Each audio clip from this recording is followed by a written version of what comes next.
Hello student, कैसे हैं आप लोग। आज हम आपके लिए सीबीएसई की तरफ से दो गुड न्यूज़ लेके आए हैं। न्यूज़ नंबर 1 ये है कि सीबीएसई की तरफ से जो आपके एग्जाम रिशेड्यूल किए गए थे 1 जुलाई से लेकर 15 जुलाई के बीच में क्लास 10th और क्लास 12th के, वो सभी पेपर आपके क्या हो चुके हैं, कैंसिल हो चुके हैं। और न्यूज़ नंबर 2 ये है कि आपका जो रिजल्ट है क्लास 10th का और क्लास 12th का 15 जुलाई या फिर उससे पहले आ जाएगा। क्लियर आपका। अब हमें समझनी है सीबीएसई की जो मार्क्स की असेसमेंट स्कीम है उसको हमें डिटेल में समझना है, क्योंकि सीबीएसई ने इस बार मार्क्स का जो डिस्ट्रीब्यूशन है स्टूडेंट में इन 4 पॉइंट्स के अकॉर्डिंग किया है। क्योंकि कुछ स्टूडेंट के एग्जाम कंप्लीट हो चुके थे, कुछ स्टूडेंट के एग्जाम कंप्लीट नहीं हुए थे, इसलिए सीबीएसई ने अपने मार्क्स का डिस्ट्रीब्यूशन इन 4 पॉइंट्स में किया। नंबर 1 की बात करें तो ऑल सब्जेक्ट एग्जाम कंप्लीटेड, जिन बच्चों के सारे पेपर हो चुके हैं, चाहे वो 10th क्लास का स्टूडेंट हो चाहे वो 12th क्लास का स्टूडेंट हो, तो उसका जवाब सीबीएसई ने क्या लिखा है, the result will be declared based on their performance in the examination. Examination में जो उन्होंने परफॉर्म किया उसी के बेस पर उनके मार्क्स दिए जाएंगे। ठीक है, इसमें किसी बच्चों को डाउट नहीं होना चाहिए। जिनके सारे एग्जाम हो चुके हैं उन्हें कोई दिक्कत नहीं, उनके एग्जाम का तरीका वही रहेगा जैसा पहले होता है। क्लियर आपका। अब बात करते हैं पॉइंट बी की। पॉइंट बी क्या है हमारा, exam completed in more than 3 subject. जिन बच्चों के 3 सब्जेक्ट से ज़्यादा के एग्जाम हो चुके हैं तो उनके फर्दर पेपर में कैसे मार्क्स अवॉर्डेड किए जाएंगे उस पर हम डिटेल में डिस्कस करते हैं। तो इसका जो आंसर सीबीएसई ने दिया है वो दिया है the average of the marks obtain in the best 3 performing subject will be awarded. उनके जो पेपर हो चुके हैं उसमें से बेस्ट 3 में जो उनके मार्क्स होंगे उसकी एवरेज के अकॉर्डिंग बाकी पेपर में मार्क्स डिस्ट्रीब्यूट किए जाएंगे। इसको डिटेल में समझते हैं। मान लीजिए आपके पेपर थे physics, chemistry, mathematics, CS and English. Clear आपका।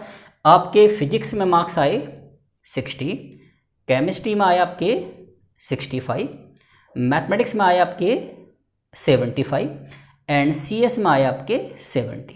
क्लियर हो गया आपका। अब देखिए आपका कौन सा पेपर बच गया, मान लीजिए इंग्लिश बच गया।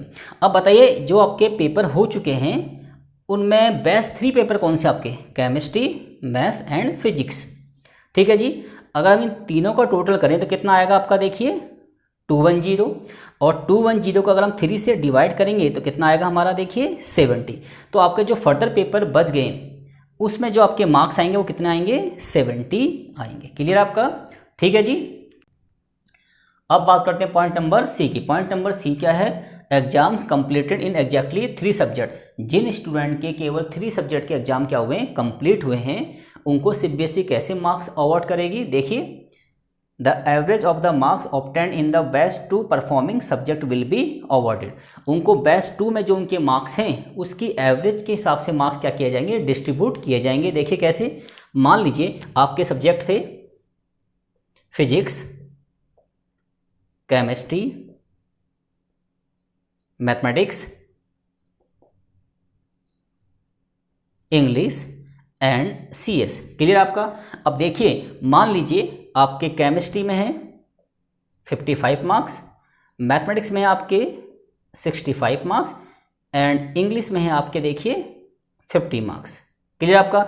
आपके ओनली कितने पेपर हुए हैं, 3 पेपर हुए। अब देखिए इसमें बेस्ट 2 कौन से हैं आपके, ये 2 आपके बेस्ट 2 हैं।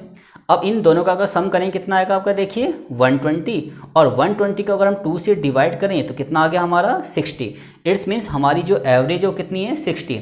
तो इसका मतलब यह है कि जो फर्दर 2 एग्जाम हमारे बच गए ना, इन दोनों में कितने कितने मार्क्स हमें सीबीएसई अवॉर्ड कराएगी, 60 यहाँ देगी और 60 हमें यहाँ पे देगी। क्लियर आपका। तो इस तरीके से हमारा मार्क्स का डिस्ट्रीब्यूशन होगा। बट किस केस में, जब ओनली हमने कितने पेपर दिए, केवल 3 पेपर दिए। क्लियर आपका। चाहे वो आपका क्लास 10th हो चाहे क्लास आपका क्या हो, 12th हो। क्लियर होगा। बात करते हैं पॉइंट नंबर डी की। पॉइंट नंबर डी क्या है हमारा, एग्जाम कंप्लीटेड इन ओनली 1 और 2 सब्जेक्ट। जिन बच्चों केवल 1 या 2 सब्जेक्ट के ही एग्जाम कंप्लीट हुए उनको सीबीएसई कैसे मार्क्स अवॉर्ड करेगी।